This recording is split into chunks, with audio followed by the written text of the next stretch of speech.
हे बघा, ह्या वांग्याच्या झाडापासून सुरुवात करते मी. हे बघा, ह्या वांग्याच्या झाडाशी तुम्हाला वांग दाखवते. दिसत नाहीत वांगी, पण हे बघा दिसलं का तुम्हाला. आता हे वांग काढते आणि काय होतं एका हाताने मला काढायला जमणार नाही. मी आता काढल्यानंतर दाखवते. हे बघा, चला आता हे बघा एक वांग काढलेलं आहे. आता अजून बघूया कुठं कुठं आहे. हे बघा इथं पण आहेत 2, आणि काढूया. 2 आहेत का 3 आहेत बघूया. हे बघा इथं पण आहे.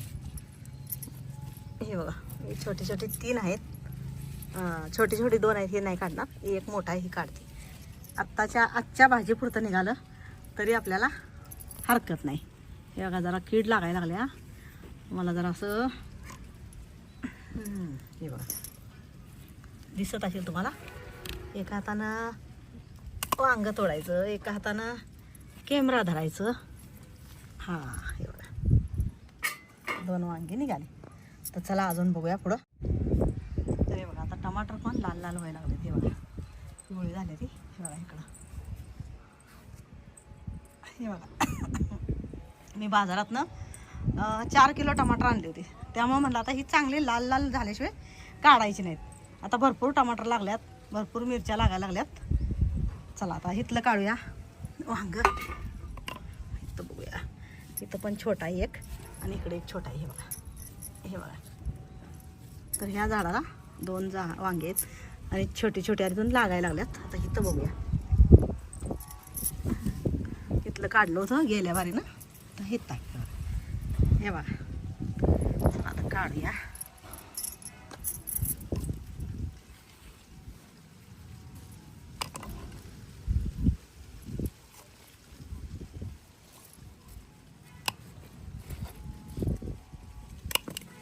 काका सकाळी मला सांगून गेल्यात वांगे आणू का काढून.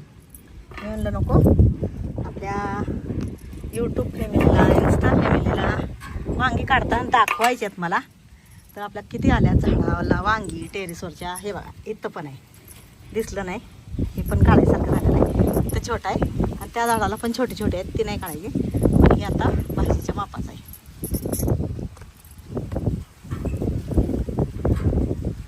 झाडांना फक्त ताकाचं पानसट पाणी घालायचं. ते पण पावसाळ्यात पाणी नाही घालायचं जास्त. पावसाच्या पाण्यानंच झाडं येऊ दे चांगली. आणि आपल्याला खत घालायचं असलं तर वाळला घालायचं. आणि टाक तेवढं 15 दिवसातनं एकदा सगळ्या आपल्या झाडांच्या बुडात सोडायचं. टाकाचं पानसट पाणी. टाक घट्ट टाकायचं नाही, मग कीड होऊन जातील आणि झाडांना कीड लागेल आणि सगळ्या भाज्या किडून जातील. त्यामुळं 4 निघाले. आता अजून दाखवते तुम्हाला. तिकडं आहे, तिकडं जाऊया आता. नाही इकडं हे आहे, इकडं बोराचं झाड आहे, त्यामुळे जाता येत नाही. आता तुम्हाला दाखवते. हे बघा एक अजून तुम्हाला दाखवते. हे बघा हे बघा किती मोठं लागलं. ही एक आणि हे 2. आता 2 काढूया. ही 4 काढल्यात. तर हे बघा किती झाली, 6 वांगी झाली. आता स्वच्छ पाण्यानं धुवून घ्यायचं. फक्त ताक, आपलं शेणखत, राख. हे बघा किडा आला आहे. आता जरा तेव्हा पण ताक टाकायला लागणार आहे, कीड लागायला लागल्या. 6 वांगी निघाली आणि हे आता वजन केलं ना तर 1.25 किलो होतात. काही मोठी मोठी आहेत ना वांगी. तर चला अजून काढूया. तिकडं आहे आता त्या साईडला आहेत. इथली हिरवी वांगी झाली. हिरवी वांगी एवढी निघाली. आता तिकडं बघूया काळी वांगी किती निघतात.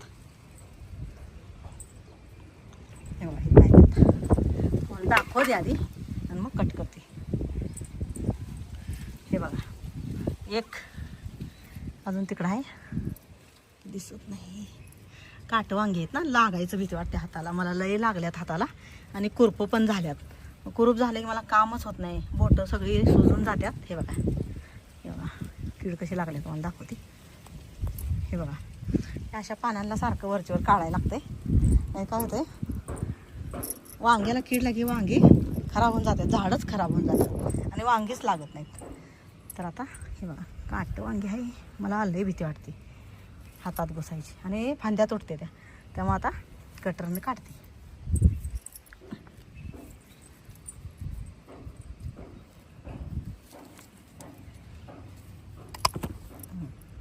हे बघा केवढं मोठं वांग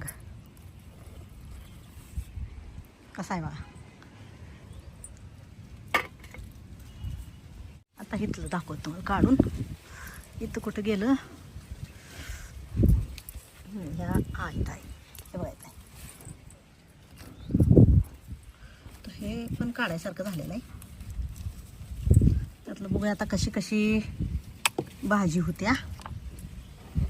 सुकी भाजी करायची का भरून वांगी करायची तर घरी गेल्यावर खाली दाखवायचं आणि मग संध्याकाळी करून टाकायची ताजी ताजी वांगी. तर चला अजून दाखवतो तुम्हाला.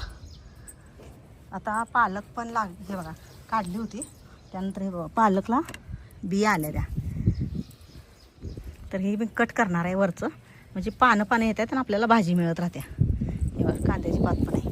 हे बघा किती छान आल्या. चला आता वांगी बघूया. ह्या साईडला राहिल्यात. हे बघा किती मोठं आहे वांग.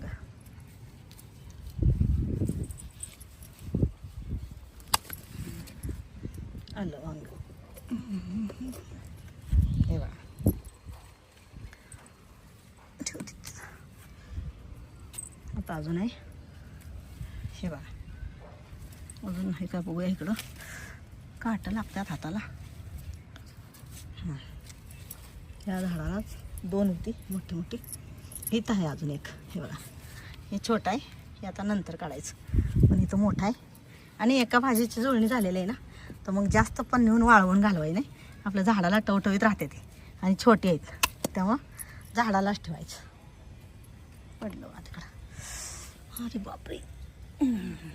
हे बघा उलट्या हाताने काढल्यामुळे हे देठच पुरंही झालं. याची पांढरी कीड लागली ना मग कीड लागून आपले हे बघा काटा घुसला का दिसत असतो हे काटा. हे बघा हितच आहे एकदम हित आहे. मला तर काही दिसत नाही. डोळं दुखतात.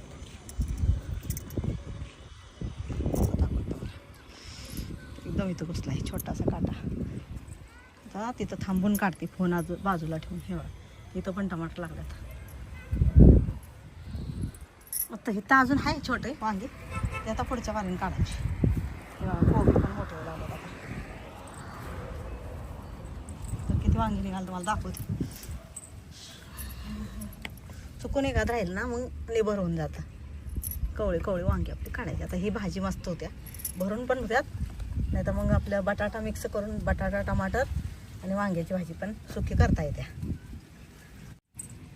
हे बघा आता इथं मोठी कोथिंबीर आल्या. हिरवी हिरवीगार छान आहे. ही अशी कच्ची खाल्ली ना तरी चालत्या. कच्ची तर कोथिंबीर खायची असत्या. फक्त आपली औषधाची असली ना तर मिठाच्या पाण्याने धुवून घ्यायची तर मग आपल्याला खाता येते. आणि पोहे करताना पण ताजी ताजी कोथिंबीर आपली टेरेसरची आम्हाला मिळत राहते. बघा आता छोटी आहे ही फुलं आलेली मी काढली एवढी. बघा किती छान आहे. बघा हे बघा कशी छान कोथिंबीर आहे. आणि हे वांगी. तर चला आता अजून बघते फोन ठेवून बघते कुठं राहिलं आहे का वांग आणि मग तुम्हाला आणि दाखवते. काय होते कधी कधी चुकतं म्हणजे चुकून राहतात ही आणि मग ती मोठी होऊन जातात. तर बियाला ठेवताना बघा मी असं हिवाला वांग ठेवणार आहे. हे हिरवंवालं वांग ठेवणार आहे. बघा इथं कीड लागले आहे. काढून टाकायचं भाग. हे बघा हे भाग काढून टाकायचं पूर्ण. किचन वेस्टमध्ये जाते आणि खत तयार होते. एवढं काही टेन्शन येत नाही. तर असं वांग का नाही बिगर काट्याचं वांग मी बियाला ठेवणार आहे. आता काट्याचे नको आहेत मला हाताला लय लागतात आणि काढताना लागतात आणि नंतर राहिलं ना कुरूप होऊन जाते हाताला आणि त्यात कुरूप झालं की मग मला काहीच करता येत नाही.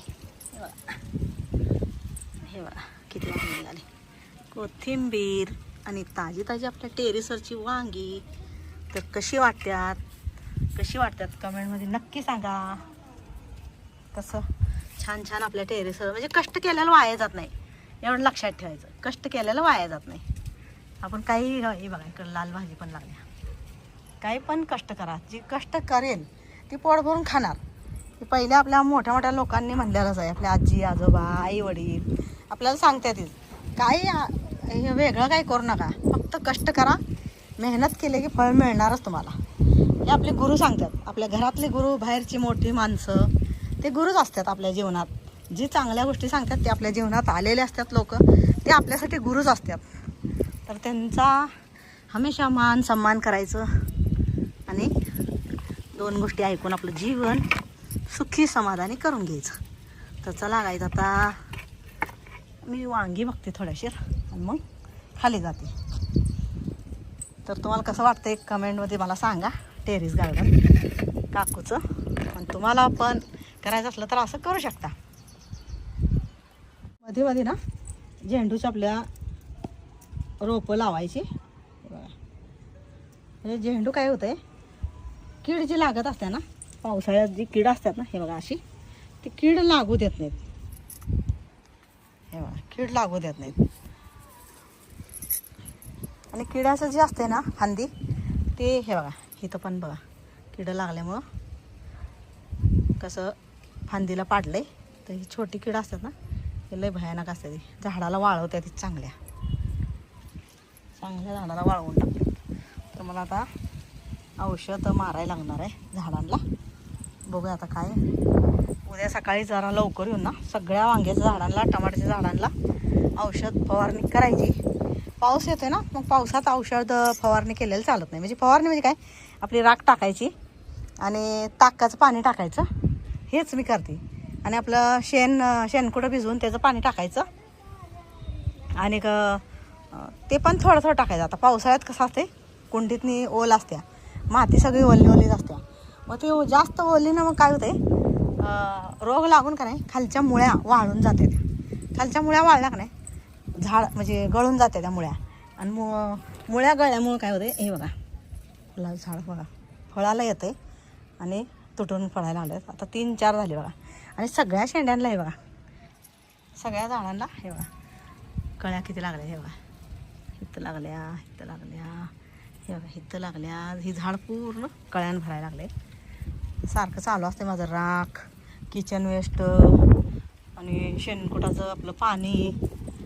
आणि शेणकुटाचं जे पाणी टाकल्यानंतर जे शेणकुटं वाळलेलं राहतात ना, ते पण मातीत मिक्स करायचं, म्हणजे भुसभुशीत राहते माती. पाला पातळ, आता हे बघा हे पाला ठेवला आहे मी. हे आपला मी आता पोत्यात मातीत भरून ठेवणार. मग हे पाला का नाही आपल्याला खत तयार होतं आहे ह्या पाल्याचं. या काट्या नेऊन जळण करायचं आणि हे आपल्या मातीत मिक्स करून ठेवायचं, म्हणजे हे कुजून माती भुसभुशीत राहत्या. त्यासाठी ही शेणकुटं भिजवलेली आणि हे पाला, राख, किचन वेस्ट सगळं एकत्र करायचं आणि मातीत मिक्स करून एका पोत्यात भरून ठेवायचं. मग ते आपलं जिथं जिथं कुंड्या मोकळ्या आहेत ना, जिथं जिथं जागा आहे, हे बघा अशी खोलगड जागा राहिलेली आहे, इथं माती नाही, कमी माती आहे, जिथं जिथं कमी माती आहे तिथं तिथं घालत जायचं आणि घालून आपलं टेरेस फुलवायचं. कसं वाटलं कमेंटमध्ये सांगा. हे बघा भेंडीचं बनाली, म्हणजे सांगेल तेवढं कमीच आहे, तुम्हाला दाखवेल तेवढं कमीच आहे. हे बघा पुदिना आला आहे, इकडं पालक आल्या, इकडं भेंडीची रोपं आल्या 2-3 आल्यात, एक छोटा आहे अजून, पण 2 तर आल्या. ती शेतात पण आता भेंडीची लागल्यात रोपं. तिथं आता अजून 2-3 दिवसाला गेलेच नाही मी. आता गेल्यावर तिकडचं दाखवेल, वेलांना किती फळ आलं आहे, काय आलं आहे ती पण तुम्हाला दाखवेल. कुठलं म्हणजे दोडका आला आहे, आपला घेवडा आला आहे. घेवडा तर येत नाही आता, घेवडा थंडीत येणार, पण घेवड्याचा पण वेल लावलेला आहे मी. आणि दोडका, भोपळा, कारली असं सगळं लावलं आहे मांडवावर. आणि भाजी तर भरपूर आल्या बघा, पण मला काढायला टाईम नाही. किती भाजी आल्या बघा. हे बघा तांदळाची भाजी बघा, हे बघा बिना कीड. हे बघा पानावर बघा आहे का कुठं काय, फक्त ताकाचं पाणी टाकायचं, बाकी काही टाकायचं नाही. किती मस्त आहे बा. आणि अशी थोडंसं एखादं कीड लागलेलं असलं ना तर मी लगेच काढून टाकते. काय होतं, झाड रोगट आहे बघा, किती भरले बघा, कसा रोग धरला आहे बघितला पानावर नाही. तर हे असं सगळं काढून हातच्यासात फेकून देते, म्हणजे दुसरं झाडाला कीड लागत नाही. हे बघा पूर्ण झाड शेंडा खाल्ला आहे किड्यांनी. आता हे सगळं खाली टाकायचं, इथं ठेवायचं नाही, आपल्या टेरेसवर खाली टाकून ना फेकून टाकायचं, म्हणजे मातीत लांब जरा हात करून टाकायचं. नाही टेरेस गार्डनमधली बाकीची जी झाड आहेत ना त्याच्यावर रोग पसरतोय. इकडं टाकतोय, पण इकडं पण आम्ही आहे ना सगळा कचरा जाळून काढतोय, सगळा गोळा करायचं, सगळं वाळवायचं आणि मग जाळ लावायचं. तर असं चालू असते. आणि आम्ही आता कचरा म्हणजे इथलाच आपला पाला पाचोळा लई साप येतात ना, त्यासाठी सगळं कट करून एका जागेला वाळू द्यायचं आणि मग जाळ लावतो. पण आता पावसाळ्यात होत नाही, आता एक महिनाभर जागा बसायचं. ज्या वेळेला 4 दिवस पाऊस नसतोय ना, त्यावेळेला आपलं हे काम करायचं. हे बघा ताक कसं हे करून ठेवलेलं आहे. हे बघा ताक, हे बघा. आता हे पाणी त्या झाडांवर टाकायचं. बॉटल पडली होती सांडायची, असं ठेवायला लागते जपून. हे काय होते, बॉटल हलत्या ना, सांडायची भीती असते. तुम्हाला म्हणणं आहे का मला टाईम नाही तर हे सगळा पसारा मला पोत्यात भरायचा आहे. तर चला आता जाऊया. आणि खाली पोरं म्हणतात लगेच तू वर राहिली की वरच राहत्या. नाही म्हणलं पाऊस येणार आहे आणि मी कशाला देवशीर थांबणार आहे. मी लगेच येते वांगे काढून. आणि मोठे असू द्या छोटे असू द्या, आपण मान दिला ना आपल्या 4 पटीने आपल्याला मान मिळत असतो, हे लक्षात ठेवायचं. छोट्यांना पण मान दिला तर ती पण आपल्या संग चांगल्या गोष्टी शिकतात.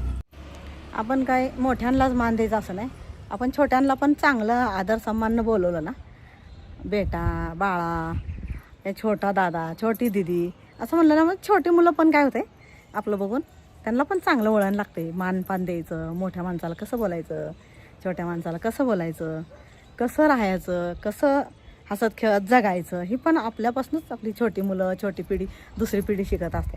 म्हणून आपण पण चांगलं शिकायचं आणि दुसऱ्याला पण चांगलं घरातल्या माणसांना वळण लावायचं. आपण घरातल्या लावलं की आपले मित्र मैत्रिणी पण चांगलेच असणार. आणि मी वाईट माणसाला वाईट म्हणत नाही, ती परिस्थितीनं वाईट झालेल्या असतात, त्यांची मजबुरीनं वाईट झालेल्या असतात, पण त्यांनी पण त्यांचं जीवन एकच आहे, त्यांनी पण चांगलं राहायचं आणि चांगलं जगायचं. चला.